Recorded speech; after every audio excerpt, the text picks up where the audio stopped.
A e dini që të paktën 2 milion euro gjop janë vendosur për subjektet në afërsi të deteve dhe liçeneve për shkak të mos instalimit të impjantit të ujrave të ndotura?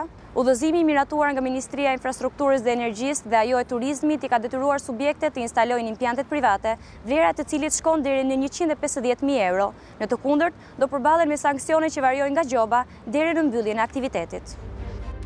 Namik Sadiku është një operator turistik në Shkëmbin e Kavajës, i cili u gjobit pas një paralajmërim me 24 milion lek të vjetra. Por, pavarësisht se kishte nënshkruar çdo dokument dhe kryente çdo pagesë në ndërmarrjen e ujësiellës kanalizimit të Durrësit, pa përfunduar ende sezoni turistik, në dyert të kompleksit u shfaqen inspektorët e kësaj ndërmarrjeje.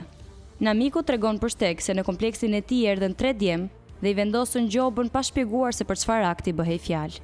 Dokumentet tregojnë se pikërisht në kohën kur inspektorët e ujësiellës kanalizimeve ishin në terren dhe gjobat po vendoseshin njëra pas tjetrës, në treg nisi të lulëzonte një biznes i ri, ai i implanteve të trajtimit të ujrave të ndotura. Në këtë periudhë, kompanitë të njohura në fushën e ndërtimit dhe infrastrukturës nisën të ofronin hapur shërbimin e vendosjes së implanteve. Nga analiza e subjekteve që ofrojnë këtë shërbim, janë të paktën 4 kompani që kanë lidhur shumë kontrata me subjektet. Disa nga kompanitë janë themeluar fill pas miratimit të udhëzimit nga 2 ministrit. Për Olsi Nikën, drejtorin e Eko Albania, akti normativ por edhe marrëveshjet e nënshkruara nga 2 ministrit e linjës, ishte një nismë që legjitimoi grabitjen e bizneseve. Është një nismë ligjore, tinëzare, zhvatëse, në kurisë të bizneseve përgjithsisht.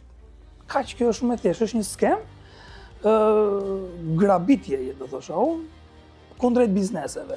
Sepse i ka vënë bizneset përballë ty zgjedhjeve që këtej shumë ner, andaj shumë ner. Pra ose do paguash një gjob të majme që shkon gati sa gjysma e vlerës së impjantit, ose do paguash impjantin.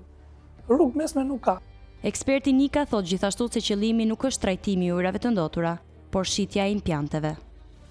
Ndodhi që një biznes do ta po themi trajtojë ujin ashtu siç duhet, tjetri ngjitur nuk do ta trajtojë se nuk ka lek, nuk ka para, fonde për ta mirëmbajtur ashtu siç duhet.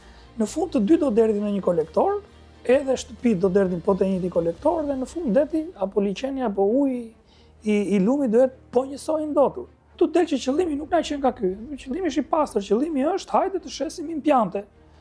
Operatorët turistik të organizuar në 2 shoqata kanë shkuar në gjykatën kushtetuese duke kërkuar shfuqizimin e nenit 6 të udhëzimit të 2 ministrive, që detyron subjektet akomoduese të ndërtojnë implante private për trajtimin e ujrave të ndotura, edhe kur nuk janë të lidhura me rrjetin publik të ujësiellës kanalizimeve.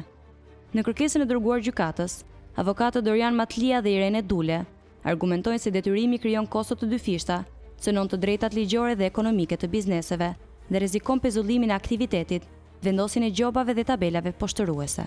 Zbatimi i nenit 6 ka pasoja të menjëhershme dhe të pakthyeshme për mira e operator, duke cënuar të drejtën e pronës, lirinë ekonomike dhe reputacionin profesional, theksojnë avokatët. Nga ana mjedisore, implantet private shpesh lidhen me rrjetin publik dhe rrisin rrezikun e ndotjes dytësore, duke larguar fokusin nga ndotësit kryesor si shkarkimet urbane dhe ndotjet industriale. Eksperti Nika shprehet se kjo nismë nuk funksionon, sepse përzgjedhja selektive e ndotësve nuk ndihmon në rikuperimin e mjedisit, por sjell dëme të reja. Sepse implantet individuale para do të jenë markave të ndryshme. Implantet individuale do punojnë në standarde të ndryshme. Tjetra do duhet të kenë edhe 1-2 teknik më shumë ata që të vetë monitorojnë se implanti nuk është se e instalove një herë dhe mbarove punë. Implanti ti do duhet që ta monitorosh, do duhet ta mirëmbash gjatë gjithë kohës. Pra do duhet një inxhinier kimik dhe një tjetër biolog dhe ndonjë mekanik apo elektrik varet si duhet sistemi që të ngelet aty. Pra është një barr e shtuar gjithkohshme e bizneseve. Në vitin 2023, kur qeveria ja kaloi barrën sektorit privat, Shqipëria priti mbi 9 milion vizitor. Por cilësia e ujrave larës e ra në niveli më të keq të dekadës, ndërsa kontrolli i lartë i shtetit raportoi se investimet në implantet urbane të trajtimit të ujrave janë zvogluar dhe fondet publike shfrytëzohen kryesisht për mirëmbajtjen e implanteve ekzistuese, jo për kapacitete të reja. Qeveria shqiptare ka investuar mbi 112 milion euro për ndërtimin e implanteve të trajtimit të ujrave të ndotura, por duket se ky investim nuk ka rezultat konkret. Ndërsa 100 milion të tjera janë shpenzuar për një implant që nuk funksionon, si ai i Kasharit.